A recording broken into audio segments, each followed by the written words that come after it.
been telling you yesterday and earlier also that virtualization is one of the key technologies, key concepts that drives cloud computing.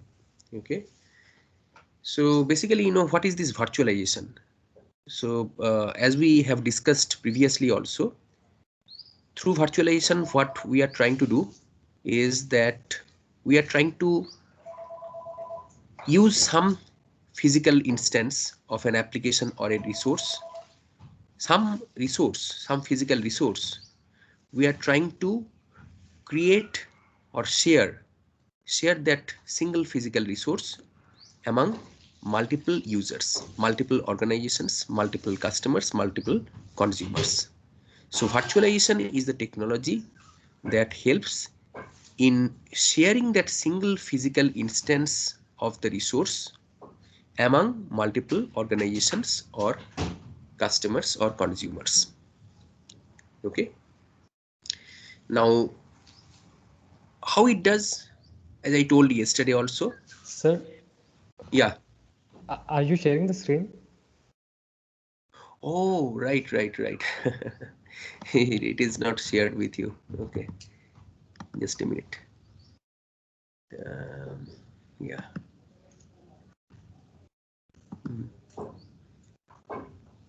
Can you see now? Sir. Yeah. Okay. Thanks for reminding me. Okay. So as I was telling you that so virtualization basically helps in sharing a single physical resource, right, among multiple users. So essentially that helps in improved usage of the resources, but at the same time it brings in lot of complexity. But let us try to understand how this virtualization is made possible.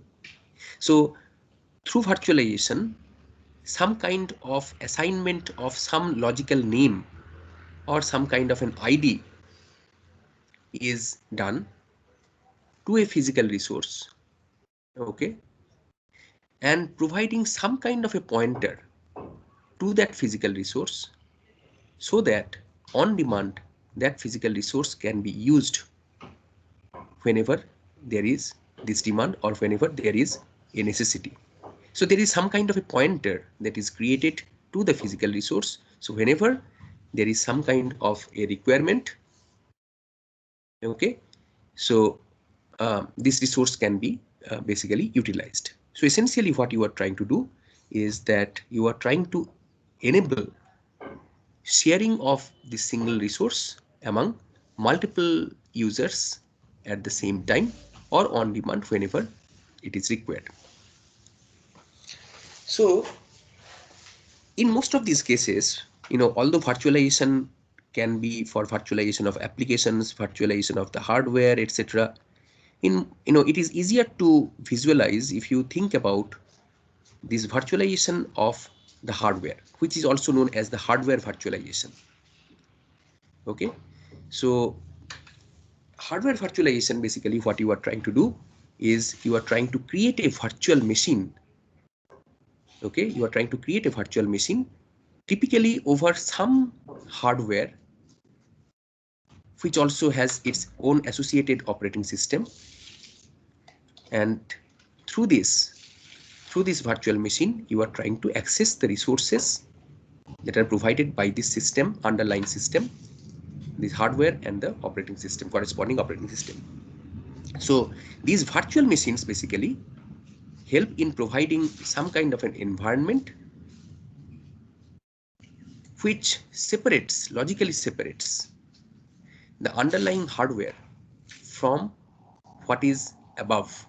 So basically you are trying to logically separate through the virtual machines, you are trying to logically separate the underlying hardware from the resources above.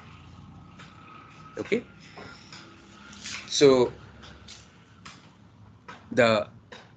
yesterday we spoke a lot about host machine and virtual machine, right? So sorry, host machine and guest machine. So basically, similarly you have the host operating system and the guest operating system. So the machine on which the virtual machine is created, that is called the host machine, and the one that is created for the virtual machine is referred to as the guest machine. Okay, so the virtual machine is basically managed by some software, which is typically some system level, low level software, low level program, also called firmware. And it is this software or the firmware, which is typically a combination of low level commands, which is known as the hypervisor. So yesterday we saw that there are two types of hypervisors. Can somebody name what are these two types? Type 1 and type 2. Type 1 and type 2. Very good. So type 1 hypervisor, what did we see? I mean, what is the difference between type 1 and type 2 hypervisors? So just to be clear a little bit, so this hypervisor type 1 and type 2, this hypervisor, whether it is type 1 or type 2, this basically is some kind of a virtual machine manager or virtual machine monitor, right? So the only difference is that how they function, that is the difference. So what is the difference about how they function, type 1 and type 2? The type 1 hypervisor is runs on the bare metal, whereas the type 2 hypervisor runs over an host operating system. Excellent, excellent, very good.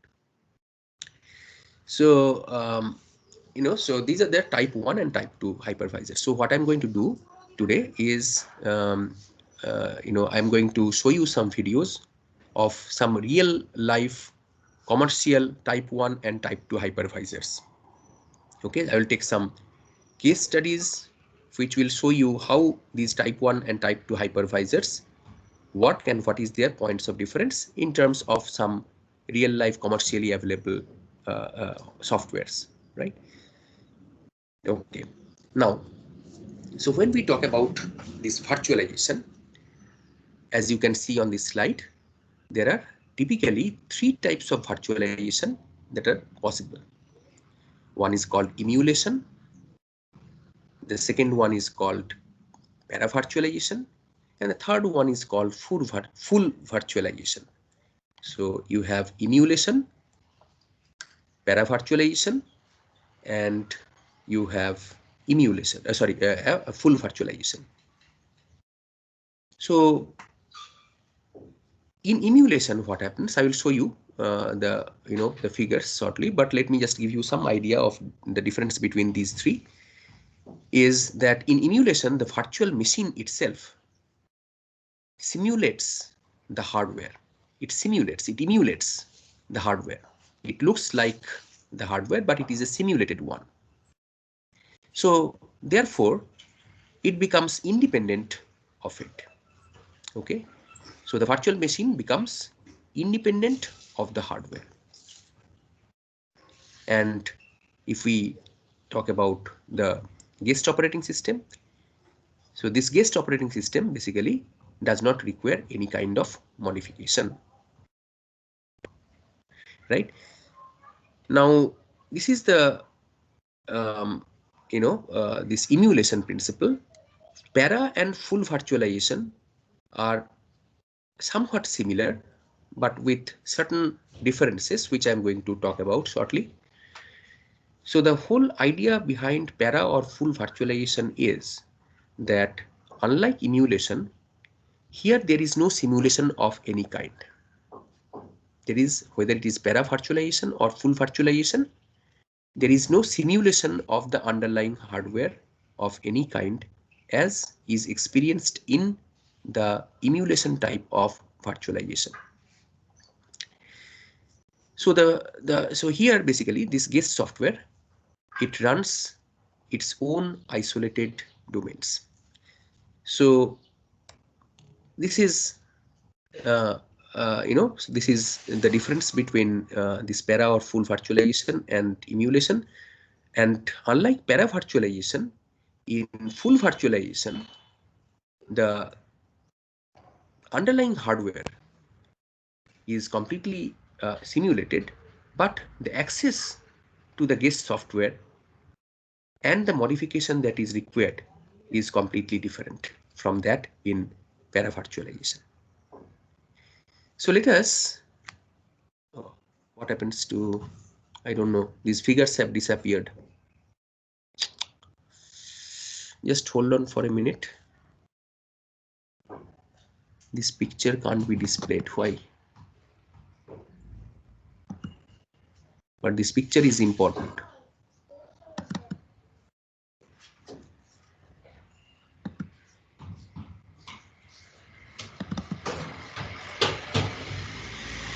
Can someone tell why, how to troubleshoot this problem? Let me try to share once more.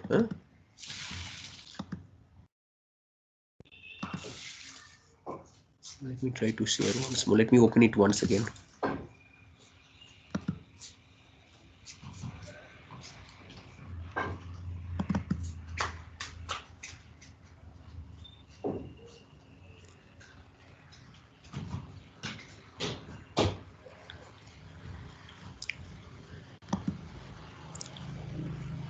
It shows here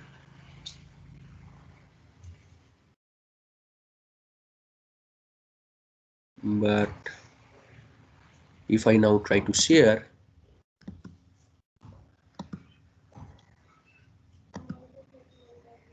okay, I think now it is visible. Is it visible now? Yes, sir. Yes, sir. Excellent. Okay. So as I was telling you that the in emulation, basically, as you can see in this figure, the virtual machine itself is simulated based on the underlying hardware. So this underlying hardware and the emulated virtual machine, these are completely independent. Okay, these are separated out.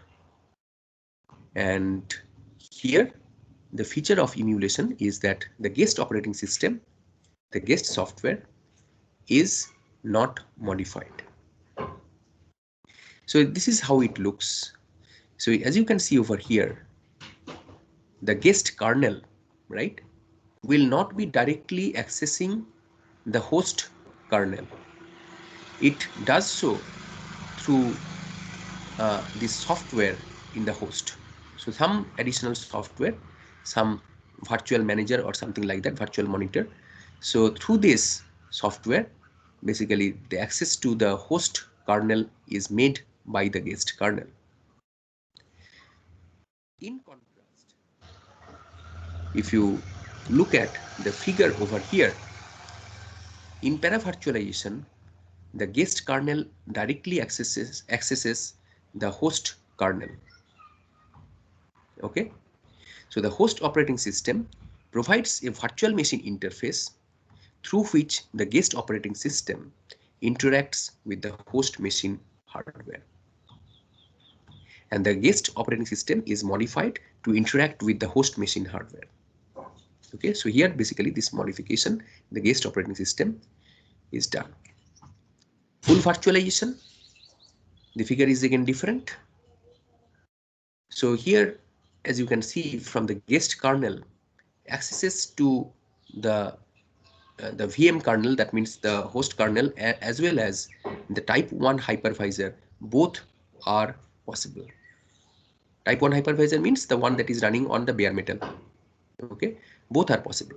So the VM is installed as type 1 hypervisor directly on top of the hardware.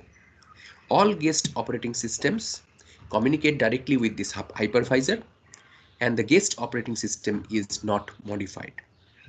Okay, so essentially what happens is that the guest operating system becomes faster than other types of virtualization such as emulation or para-virtualization. So here basically this guest operating system performs better in terms of the access time, etc. Okay, so these are the three types of virtualization that is typically adopted in cloud computing. Now I'm going to briefly talk about this virtual machine right? So this virtual machine is the most important thing, because virtual machine basically gives the end user the feeling of complete access to the physical hardware, even though the physical hardware is basically shared with so many different users, right? So this virtual machine goes through a certain life cycle. Okay, so it starts from creating a new server, that means a new connection for a particular service, and the request for the service comes from the consumer. It starts with that. So the consumer requests, and that request is forwarded for creating a new instance, new server for that particular service, and the request is delivered to the cloud service provider. Okay, that request is provided to the cloud service provider, or basically the IT department of the cloud service provider, to be more precise. And that IT department or the cloud service provider does three things to follow up. So what are these three things? Number one is that it checks the resource pool of the servers pool. So there are a pool of servers, right? So this pool of servers contributes to a pool of different resources from each of these individual servers. So this CSP, it will first check on receiving the request from a consumer. It will check the resource pool of the server's pool. Then the CSP matches the resource specifications with the requirements that have come through from the originator, that means the consumer or the customer. And then the virtual machines are provisioned based on the requirements. And after provisioning, that virtual machine, the provisioned virtual machine, is delivered to the customer. Okay, it's pretty logical, but these are basically the steps that are followed to provision to provision the virtual machines based on the requirements that have come through from the end consumers. Okay, pictorially it looks like this. It starts with the service request that has come through. The infrastructure is taken into account, the requirements analysis is performed, and that request is provisioned, it is packaged and is sent to the cloud service provider for virtual machine creation. So this virtual machine creation is done by first provisioning the virtual machine, by loading the required operating system based on the requirement that has come through, and customizing and configuring the server and initiating that particular server which is going to serve the virtual machine. Then basically after provisioning of this virtual machine, the virtual machine is operational. It serves the different web requests. If it is required, sometimes some of the services which are being offered, these need to be migrated. So the migration of the service needs to be done if required, not all the time. So for example, in certain cases, migration of services may be required in order to cater to the increased amount of resources that need to be provisioned, that need to be provided to the consumer, and maybe that the request, wherever it was being served, it may not be sufficient. So you need to migrate that service to a new server or to a new pool of servers from where additional resources can be made available. So basically scaling up on demand is possible through through migration services, etc. So through these different concepts. And finally, so after provisioning, after operation, when everything is done, the virtual machine is no longer required. So this machine and the corresponding resources that it had held up, those resources will have to be released. So the last step is the release of the machine, and consequently the resources are going to be deallocated, and the virtual machines are going to be so the resources are going to be released, deallocated, and the virtual machines the life of these virtual machines are going to end along with the end of the service. Okay, this is typically how this how this thing is done. Now this virtual machine provisioning, which is the step over here, this virtual machine provisioning step. So here the process goes like this, that first a server is selected from a pool of available servers with the required operating system template. Excuse me. Now the software that are required, for example, the device drivers, the middleware, and any other application software that may be required based on the requirements from the user, those software are loaded in the selected server. So you select the server from the server pool, load the appropriate software, different types of software like device drivers, etc. You load and you load into the selected server, and then you customize and configure the machine, and associate the adequate amount of resources such as network and storage, etc., and configure it and customize it that way. Okay, now pictorially it looks like this. This provisioning process, it looks like this. So you have a server pool, you have a server pool. From the server pool, the selected server is loaded with the operating system and the appliances that may be required, and then it is customized and configured. If there are some patches that needs to be installed, those patches will be installed, and then the server is going to be started with the required resources, and this is how basically this virtual machine provisioning process works. Okay, so with this I'm going to stop over here in terms of the formal lecture, the theory part, but let me now show you some real life examples of or case studies